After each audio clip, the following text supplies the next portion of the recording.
അതിനെതിരായ ജനവിഭാഗമാണ്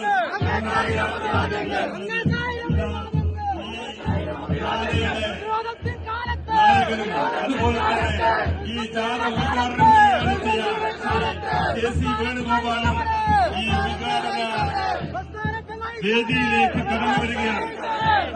അവർക്ക് കടന്നു വരാനുള്ള സൗകര്യങ്ങൾ ചെയ്തു കൊടുക്കണമെന്ന് ഞാൻ അഭ്യർത്ഥിക്കുകയാണ്.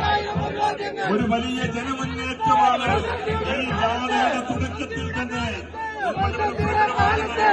ഒരു കാര്യം വ്യക്തമാണ്, ഈ ജാഥ തിരുവനന്തപുരത്ത് സമാപിക്കുമ്പോ കേരളത്തിലെ പിണറായി വിജയൻ ഭരണത്തിന് അന്ത്യം കുറിക്കുന്ന ഒരു പോരാട്ടമാണ്.